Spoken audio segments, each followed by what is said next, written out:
ये कहानी उस टाइम से स्टार्ट होती है जब मिस्र को एक नया गॉड दिया जा रहा था और इस गॉड का नाम हॉरिस था। हॉरिस जो कि हवा का गॉड था। अब क्योंकि हॉरिस को मिस्र का गॉड बनाया जा रहा था, इसीलिए उसको ताज पहनाने की रस्म की जा रही थी। सब लोग वहाँ पर आए हुए थे। अभी ताज बस हॉरिस को पहनाया जाने ही वाला था कि तभी वहाँ पर डेजर्ट का गॉड आ जाता है और इस गॉड का नाम सेट था और साथ साथ सेट हॉरिस का अंकल भी था, यानी हॉरिस सेट का नेफ्यू था। सेट अपनी नेफ्यू यानी हॉरिस को एक गिफ्ट देता है और वो गिफ्ट एक हॉर्न था। सेट हॉरिस को वो हॉर्न बजाने के लिए कहता है। तब हॉरिस उस हॉर्न को बजाता है और यहाँ पर अभी तक सब कुछ ठीक ही लग रहा था, लेकिन उस हॉर्न के बजते ही वहाँ पर सेट की पूरी आर्मी आ जाती है, क्योंकि वहाँ पर सेट के आने का मकसद अच्छा नहीं था। लेकिन इससे पहले कि वो लोग कुछ समझ पाते, सेट हॉरिस के फादर को चाकू मार कर जान से मार डालता है, यानी सेट अपने भाई को ही मार डालता है। इसके बाद सेट सबके सामने ऐलान करता है कि अगर मेरे सामने कोई ना झुका तो उसे मार दिया जाएगा। ये बात सुनकर सब सेट के सामने झुक जाते हैं, इवन गॉड्स भी। मगर ये सब कुछ देखकर हॉरिस को बहुत गुस्सा आता है, इसीलिए वो अपने अंकल सेट से लड़ता है और लड़ाई के दौरान दोनों अपने असली रूप यानी गॉड के रूप में आ जाते हैं। लेकिन यहाँ पर हॉरिस हारता हुआ नजर आ रहा था, क्योंकि सेट हॉरिस को अपने कंट्रोल में ले चुका था और वो हॉरिस की दोनों आंखें निकाल लेता है। लेकिन सेट हॉरिस को जान से नहीं मारता, बल्कि वो उसे ऐसे ही छोड़ देता है ताकि वो हमेशा ब्लाइंड बनकर अंधेरे में जिंदगी गुजारे। इसके बाद सेट पूरे मिस्र पर कब्जा कर लेता है और अब की बात मिस्र के हालात भी बदल चुके थे, यानी सारे सर्कमस्टेंसेस अब खराब हो चुके थे। इंसानों के साथ जानवरों जैसा सलूक किया जाता था, क्योंकि सेट एक पत्थर दिल गॉड था, यानी उसके दिल में जरा भी रहम नहीं था। इसीलिए उस सोसाइटी में इंसानों के लिए जिंदगी गुजारना मुश्किल हो गया था। फिर मिस्र की उस सिटी में हमें एक लड़का दिखाया जाता है जिसका नाम बैक होता है। वहाँ पर बैक की एक बचपन की दोस्त भी होती है। वो दोनों ही एक दूसरे को काफी पसंद करते थे। यहाँ पर हम ये जान पाते हैं कि उस वक्त मिस्र में गुलामी का दौर था और इवन गॉड के साथियों के भी गुलाम हुआ करते थे। इसीलिए जो बैक की फ्रेंड होती है वो सेट के एक डिजाइनर की गुलाम होती है। इसीलिए बैक और उसकी दोस्त एक दूसरे से काफी मुश्किल से मिला करते थे। बैक की दोस्त को लगता था कि गॉड हॉरिस उनकी हेल्प कर सकता है और एक वो ही है जो इन लोगों को गुलामी से फ्री कर सकते हैं। इसीलिए वो दोनों एक प्लान बनाते हैं, क्योंकि बैक की दोस्त उस जगह के बारे में जानती थी जहाँ पर सेट के सारे खजाने थे और सारा कीमती सामान वो रखता था, और उन्हीं खजानों के बीच ही सेट ने हॉरिस की आंखें भी रखी हुई हैं। यहाँ पर बैक की दोस्त उसे सारी बात समझा देती है कि वहाँ पर सेट की आर्मी भी होगी, इसीलिए तुम उनसे बचते हुए अंदर जाना और जाकर हॉरिस की आंख ले आना। बाद में वो हॉरिस की आंखें उसे लौटा देंगे, जिसके बदले में हॉरिस इनकी हेल्प करेगा। बैक ऐसा ही करता है। वो सबकी नजरों से बचते हुए उस खजाने वाली जगह पर पहुँच जाता है, लेकिन उस जगह पर खतरा भी था, क्योंकि वहाँ पर जगह जगह पर ट्रैप्स लगे हुए थे ताकि कोई चोरी न कर सके।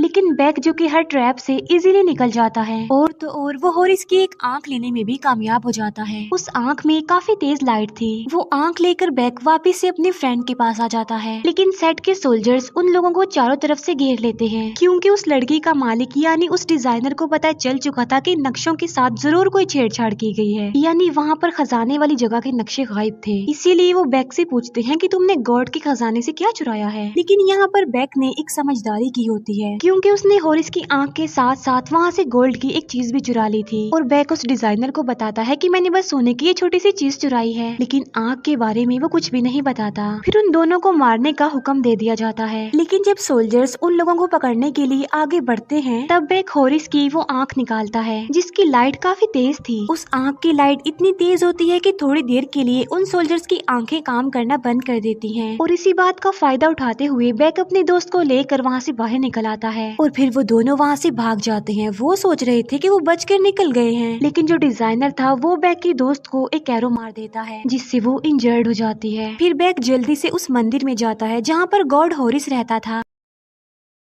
अंदर जाते ही बैक हॉरिस को बुलाता है, ये कहते हुए कि मेरे पास तुम्हारी आंख है। ये सुनकर हॉरिस उससे अपनी आंख मांगता है, लेकिन आंख देने के बदले बैक उसके सामने एक शर्त रख देता है कि मैं तुम्हें तुम्हारी आंख लौटा देता हूँ, लेकिन उसके बदले तुम्हें मेरी एक मदद करनी पड़ेगी। ये बात सुनकर हॉरिस को गुस्सा आ जाता है कि वो एक मामूली सा इंसान होकर मेरे सामने शर्तें रख रहा है। इस बात की वजह से हॉरिस बैक पर अटैक भी करता है, मगर हर बार बैक बच जाता है और वो हॉरिस को उसकी आंख भी नहीं देता। अब हॉरिस ने अपनी आंख तो वापिस लेनी ही थी ना, इसीलिए वो उसकी बात मान लेता है। वो बैग को कहता है कि चलो बताओ क्या है तुम्हारी शर्त, जिस पर बैग कहता है कि तुम्हें किसी की जान बचानी है। इसके बाद बैग अपनी दोस्त को हॉरिस के सामने लाता है। यहाँ पर हॉरिस उस लड़की को बचाने की काफी कोशिश तो करता है, लेकिन वो उसे नहीं बचा पाता क्योंकि उस वक्त हॉरिस के पास गॉड वाली पावर्स नहीं थी। हॉरिस कहता है कि ये लड़की नहीं बच सकती क्योंकि मौत इसके बिल्कुल करीब आ चुकी है। इतनी ही देर में वहाँ पर मौत का गॉड भी आ जाता है और वो उस लड़की की सोल को उसकी बॉडी से अलग कर देता है। फिर गॉड ऑफ डेथ उस लड़की से पूछता है कि बताओ तुम मुझे क्या दोगी, जिस पर वो लड़की कहती है कि मैं तो कुछ भी नहीं दे सकती क्योंकि मैं तो गुलाम हूँ। यानी यहाँ पर हमें ये दिखाया गया है कि मरने के बाद इंसान मौत के गॉड से डील कर सकता है। यानी जो कोई भी सोना चांदी कीमती चीजें मौत के गॉड को देगा तो मौत का गॉड उसे दोबारा जिंदगी देकर दुनिया में वापस भेज देगा।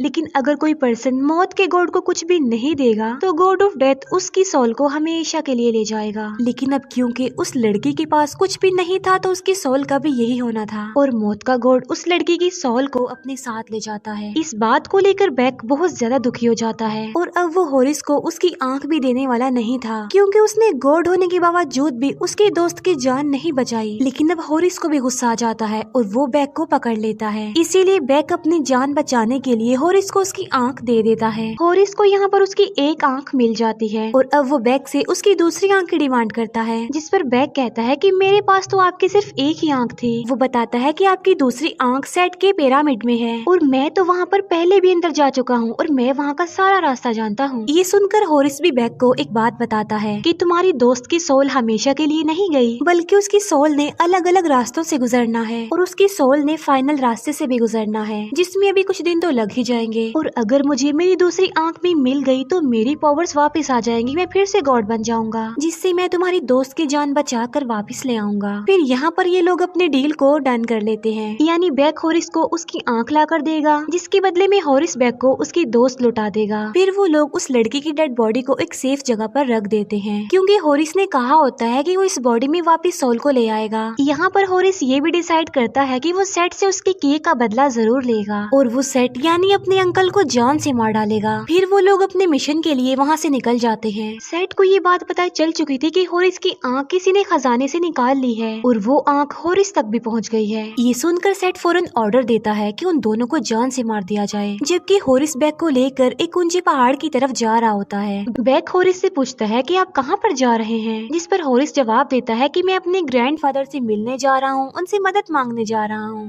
ये कहते ही हॉरिस वहाँ पर बैठ जाता है और वो अपने ग्रैंडफादर के बारे में सोचने लगता है। लेकिन तभी अचानक से हॉरिस का रूप बदल जाता है, वो अपने गॉड वाले रूप में आ जाता है और अब वो उड़ भी सकता था और उड़ता हुआ वो आसमानों में चला जाता है, जहाँ पर हम हॉरिस के ग्रैंडफादर को देखते हैं। हॉरिस के ग्रैंडफादर असल में सूरज के गॉड थे और ये वो जगह थी जहाँ से हर चीज पैदा होती है दुनिया की। तब सूरज के गॉड अपने असली रूप में आते हैं अपना हथियार लेकर, क्योंकि वहाँ पर एक अंधेरे का शैतान था जो बहुत खतरनाक था, तबाही मचाना चाहता था वो दुनिया में, और सन के गॉड उसका मुकाबला करते आ रहे थे और उसे अपनी पावर्स का इस्तेमाल करके वापस भेज देते हैं, क्योंकि सूरज के गॉड दुनिया के लिए लड़ रहे हैं। यानी इस तरह से वो पूरी दुनिया को प्रोटेक्ट कर रहे थे हर एक मुसीबत से और इस अंधेरे के शैतान से। लेकिन सूरज के गॉड का ये एक मेन काम है कि वो हर बार उस अंधेरे के शैतान को वापस भेज देते हैं।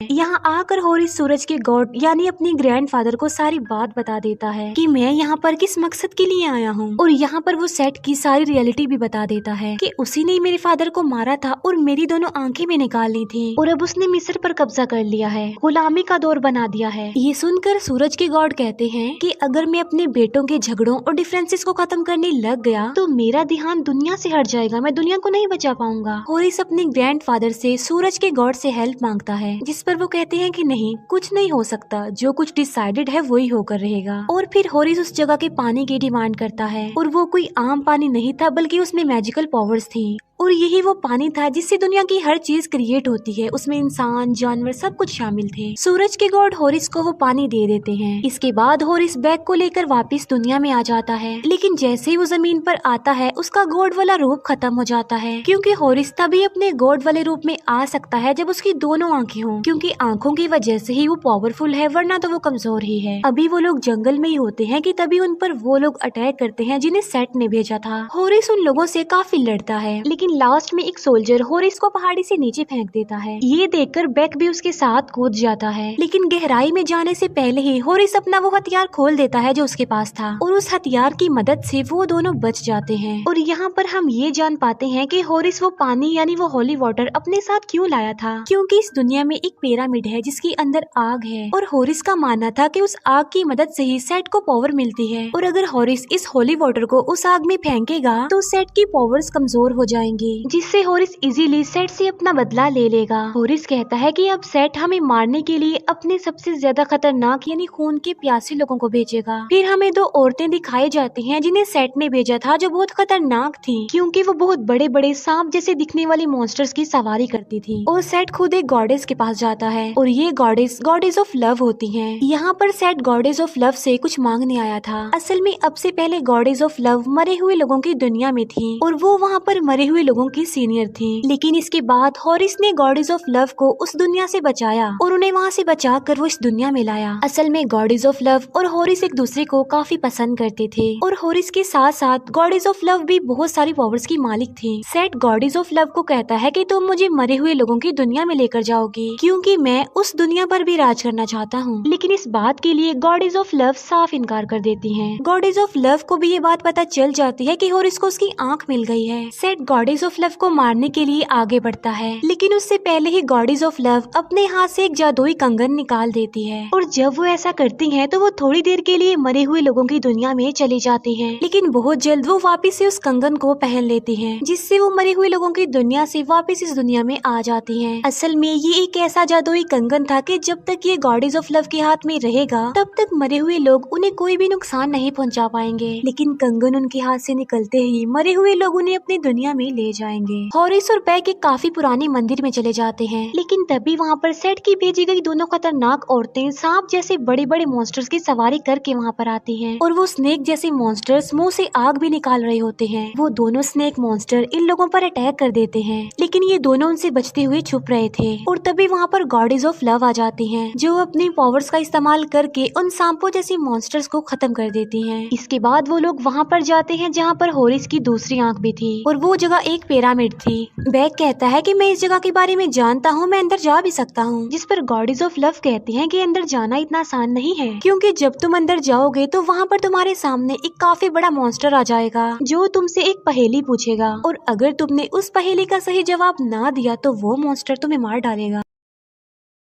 ये बात सुनकर हॉरिस डिसाइड करता है कि वो गॉड ऑफ इंटेलिजेंस के पास जाएंगे, क्योंकि उनके पास सबसे ज्यादा अकल है, वो सबसे ज्यादा समझदार हैं। इसके बाद ये लोग गॉड ऑफ इंटेलिजेंस के पास चले जाते हैं, और वो गॉड ऑफ इंटेलिजेंस को सारी बात बता देते हैं। लेकिन गॉड ऑफ इंटेलिजेंस उनके साथ जाने को तैयार नहीं था। लेकिन यहाँ पर बैक एक समझदारी का काम करता है। वो कहता है कि मैं उस मॉन्स्टर की पहेली का जवाब दे सकता हूँ, जिस पर गॉड ऑफ इंटेलिजेंस कहता है कि नहीं, तुम उसका जवाब नहीं दे सकते, क्योंकि वो काफी मुश्किल सवाल पूछता है, और देखना तुम जवाब नहीं दोगे और वो तुम्हें मार देगा। जिस पर बैक कहता है कि ठीक है, वो मुझे मार दे, लेकिन मैं उन्हें एक बात जरूर बताऊंगा कि मैं गॉड ऑफ इंटेलिजेंस के पास गया था। लेकिन गॉड ऑफ इंटेलिजेंस डर रहे थे जवाब देने से। अब ये किसी भी गॉड के लिए एक इंसल्ट वाली बात थी, इसीलिए गॉड ऑफ इंटेलिजेंस उनका साथ देने के लिए तैयार हो जाते हैं और उनके सफर पर निकल पड़ते हैं। लेकिन रास्ते में ही गॉडेस ऑफ लव को हॉरिस और बैक की डील के बारे में पता चल जाता है कि हॉरिस ने बैक को ये कहा है कि वो उसकी दोस्त की सोल वापस ले आएगा, यानी वो किसी मरे हुए इंसान को दोबारा जिंदा करेगा, जो कि इम्पॉसिबल है। लेकिन ये बात गॉडेस ऑफ लव को काफी बुरी लगती है, क्योंकि अपनी आंख लेने के लिए हॉरिस सिर्फ बैक को इस्तेमाल कर रहा था। लेकिन गॉडेस ऑफ लव ऐसा नहीं चाहती थी कि ऐसा कुछ करे हॉरिस, क्योंकि हॉरिस बैक के साथ धोखा कर रहा था। लेकिन कोई भी गॉड ऐसी हरकत करता हुआ अच्छा नहीं लगता। लेकिन गॉडेस ऑफ लव बैक से पूछती है कि क्या तुम अपनी दोस्त से बात करना चाहते हो, क्योंकि गॉडेस ऑफ लव का कंगन मरे हुए लोगों की दुनिया से कांटेक्ट करवा सकता था, और इसी वजह से बैक अपनी दोस्त से बात करता है। बैक अपनी दोस्त को कहता है कि तुम फिक्र मत करो, मैं तुम्हें बहुत जल्द वहाँ से निकाल लूंगा, क्योंकि हॉरिस गॉड हमारी हेल्प जो कर रहे हैं। फिर ये लोग उस पिरामिड के पास पहुँच जाते हैं, लेकिन उसके अंदर जाने का कोई रास्ता नहीं नजर आ रहा था। जिस पर बैक कहता है कि मैं जानता हूँ कि अंदर जाने का रास्ता दरवाजा कहाँ पर है, क्योंकि उसके अकॉर्डिंग अंदर एक व्हील है, अगर वो उसे घुमा देगा तो दरवाजा खुल जाएगा। इसीलिए वो दो पत्थरों के बीच से अंदर जाता है। फिर बैक बड़ी मुश्किल से किसी तरह उस व्हील तक पहुंच जाता है, लेकिन जैसे ही वो उस व्हील को घुमाता है वहाँ की सारी मूवमेंट्स रुक जाती हैं और तब एक दरवाजा भी खुल जाता है जहाँ पर बाकी लोग भी अंदर आ जाते हैं। अभी ये लोग आगे बढ़ ही रहे होते हैं कि तभी इनके सामने वो ही बड़ा सा मॉन्स्टर आ जाता है जो इनसे पहेली पूछेगा। और फिर वो मॉन्स्टर इन लोगों से पहेली पूछने लगता है। पहेली ये थी कि ना तो मैं था और मैं हमेशा रहूंगा, ना तो मुझे कभी किसी ने देखा है और ना ही कोई कभी देख पाएगा, लेकिन फिर भी हर जिंदा चीज मुझ पर बिलीव करती है। तो जल्दी से बताओ क्या हूँ मैं, क्या नाम है मेरा। तभी अचानक से गॉड ऑफ इंटेलिजेंस एक जवाब देता है जो कि गलत होता है। गलत जवाब सुनकर मॉन्स्टर उन पर अटैक कर देता है। तब गॉड ऑफ इंटेलिजेंस काफी सोचने के बाद एक जवाब फिर से देता है और इस बार भी जवाब गलत होता है। दोबारा से गलत जवाब सुनकर वो मॉन्स्टर अब उन्हें मारने वाला था, लेकिन तभी गॉड ऑफ इंटेलिजेंस जवाब देते हैं आने वाला कल, और ये उनका आंसर ठीक होता है। इसीलिए वो मॉन्स्टर उन्हें आगे जाने देता है। आगे जाने पर वो होरिस की आंख देख लेते हैं। फिर होरिस उस पानी को निकाल कर बस गिराने ही वाला होता है, लेकिन तभी वो लोग एक ट्रैप में फंस जाते हैं और तब वहाँ पर खुद सेट आता है। और यहाँ पर हम ये जान पाते हैं कि ये सब कुछ सेट का ही प्लान था और सेट ने उन लोगों के साथ ट्रिक की थी।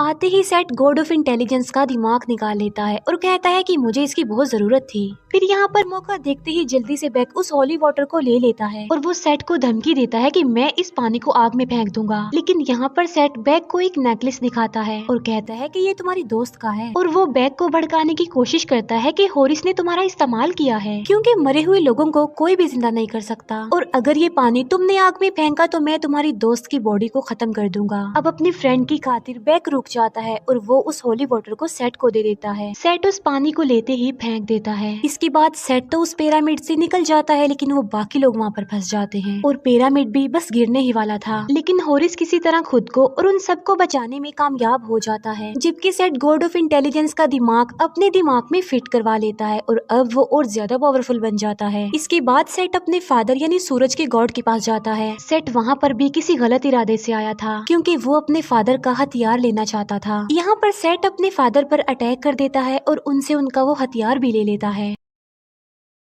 जिससे होगा ये कि अंधेरे का शैतान अब हमेशा के लिए कंट्रोल से बाहर हो जाएगा और दुनिया में आकर तबाही मचा देगा। फिर हम देखते हैं कि होरिस बैक और गॉडेस ऑफ लव मंदिर से बाहर आ गए हैं। बैक को यहाँ पर काफी बुरा फील होता है कि उसे सिर्फ इस्तेमाल किया जा रहा था, लेकिन यहाँ पर गॉडेस ऑफ लव बैक की हेल्प करती है, क्योंकि वो चाहती थी कि बैक को उसकी दोस्त मिल जाए। इसीलिए वो मौत के गॉड को वहाँ पर बुलवाती है और वो मौत के गॉड से पूछती है कि मुर्दों की दुनिया में जाने की कीमत क्या लोगे, जिस पर मौत का गॉड कहता है कि वहाँ पर जाने की कीमत काफी महंगी है। ये सुनकर गॉडेस ऑफ लव मौत के गॉड को अपना वो कंगन दिखाती हैं और पूछती हैं कि क्या इससे भी बड़ी कोई कीमत होगी। लेकिन अब क्योंकि वो कंगन निकालने से ही गॉडेस ऑफ लव मुर्दों की दुनिया में चली जाएंगी, इसीलिए होरिस उन्हें ऐसा करने से मना करता है और वो अपना कंगन निकाल कर बैक को दे देती हैं और खुद वो मुर्दों की दुनिया में चली जाती हैं। और इसके साथ साथ बैक भी अपनी दोस्त से मिलने चला जाता है, जहाँ पर बैक की दोस्त की सोल आखिरी गेट तक पहुँच गई थी और यहाँ पर उसके लिए एक काफी बड़ा इम्तिहान था कि अगर वो सोना देगी तभी वो वापस जा पाएगी दुनिया में, और अगर उसके पास कुछ भी नहीं है तो वो हमेशा के लिए यहीं पर ही रह जाएगी। बैक की फ्रेंड कहती है कि मेरे पास तो कुछ भी नहीं है, लेकिन इतनी ही देर में बैक वहाँ पर वो जादुई कंगन लेकर आ जाता है। लेकिन तभी हम देखते हैं कि अंधेरे का शैतान दुनिया पर हमला करने के लिए वहाँ पर आ गया है, क्योंकि उसे रोकने वाले सूरज के गॉड जो अब नहीं रहे थे। तब मौत का गॉड बैक को कहता है कि जल्दी जाओ वापिस होरिस के पास जाओ, क्योंकि वो ही है जो इस अंधेरे के शैतान को रोक सकता है, मैं इसे कब तक रोकूंगा। तभी बैक इस दुनिया में वापिस आ जाता है और वो होरिस को सारी बात बता देता है। लेकिन सेट के पास तो उसके फादर का एक पावरफुल हथियार था, लेकिन इसके बावजूद भी वो अंधेरे के शैतान को इस दुनिया में आने देता है और वो अंधेरे के शैतान को उसी जगह पर ले जाने वाला था जहाँ पर होली वाटर है। अब क्योंकि ये ऐसा पानी था कि जिससे सारी दुनिया क्रिएट होती थी, तो अंधेरे का वो शैतान उस सारे पानी को पी लेगा और सारी दुनिया खत्म हो जाएगी। लेकिन इससे पहले कि अंधेरे का शैतान उस होली वाटर तक पहुँच जाता, वहाँ पर होरिस आकर सेट को रोकने की कोशिश करता है और उन दोनों के बीच एक काफी बड़ी फाइट होती है। लेकिन यहाँ एक बार फिर सेट होरिस पर भारी पड़ता है। सेट बस होरिस को मारने ही वाला होता है कि तभी वहाँ पर बैक आ जाता है, जो होरिस की हेल्प करता है और वो सेट की बॉडी से होरिस की दूसरी आंख भी निकाल लेता है और उस आंख को वो होरिस की तरफ फेंकता है। इस बात की वजह से सेट को काफी गुस्सा आता है और वो होरिस को नीचे फेंक देता है, जबकि होरिस भी अपनी आंख नहीं ले पाता, वो गिर चुकी थी। अब यहाँ पर होरिस फंस चुका था। उसके पास दो ऑप्शन थे, या तो वो बैक की जान बचा ले या फिर वो अपनी आंख ले ले, क्योंकि आंख लेने से उसकी सारी पावर्स वापस आ जाएंगी। लेकिन यहाँ पर होरिस डिसाइड करता करता है कि वो बैग को ही बचाएगा, लेकिन जैसे ही वो उसे पकड़ता है यहाँ पर हॉरिस का रूप बदल जाता है, यानी वो अपने गॉड वाले रूप में आ जाता है, जबकि उसके पास तो उसकी आंख भी नहीं थी। यहाँ पर हमें ये पता चलता है कि हॉरिस के पास उसकी सारी पावर्स वापस आ गई हैं, क्योंकि उसकी पावर किसी आंख में नहीं थी बल्कि इस बात में थी कि वो खुद गर्जी छोड़कर एक अच्छा गॉड बने और किसी की हेल्प करे। अब क्योंकि हॉरिस ने ऐसा ही किया था इसीलिए उसे उसकी दूसरी आंख भी मिल जाती है। हॉरिस और सेट की फिर से लड़ाई हो जाती है और इस बार सेट हार जाता है। फिर हॉरिस जब सेट को मारने वाला होता है तब सेट उसे काफी रिक्वेस्ट करता है कि प्लीज मुझे मत मारो, मुझे छोड़ दो, मैंने भी तो तुम्हें छोड़ दिया था, मुझे प्लीज एक मौका दे दो। जिस पर हॉरिस कहता है कि मैं तुम्हारी तरह बेवकूफ नहीं हूँ, जो गलती तुमने की है मैं तो वो कभी नहीं करूंगा। ये कहते ही हॉरिस सेट को जान से मार डालता है। अंधेरे का वो शैतान उस पानी की तरफ बढ़ रहा था। फिर हॉरिस अपने ग्रैंडफादर यानी सूरज के गॉड के पास जाते हैं और उन्हें उनका हथियार वापस लौटाते हैं, जिसका इस्तेमाल करके सूरज के गॉड अंधेरे के शैतान को वापस उसकी दुनिया में भेज देते हैं। इसी बीच बैग की भी डेथ हो गई थी, लेकिन हॉरिस अब क्योंकि गॉड बन गया था उसके पास पावर्स थी, इसीलिए वो अपनी पावर्स का इस्तेमाल करके बैग और उसकी दोस्त को दोबारा जिंदा कर देता है। इसके बाद हॉरिस मिस्र का गॉड बन जाता है और यहाँ पर वही कानून बनाता है कि मरने के बाद सिर्फ वही इंसान दोबारा पैदा किया जाएगा जिसने दुनिया में अच्छे काम किए होंगे, ना कि सोने चांदी के बदले में। और अब हॉरिस मरे हुए लोगों की दुनिया में जाता है जहाँ से वो गॉडेस ऑफ लव को वापस लाएगा। सब हालात बिल्कुल नॉर्मल हो जाते हैं और इसी के साथ इस मूवी की यहीं पर हैप्पी एंडिंग हो जाती है। Thank you for watching.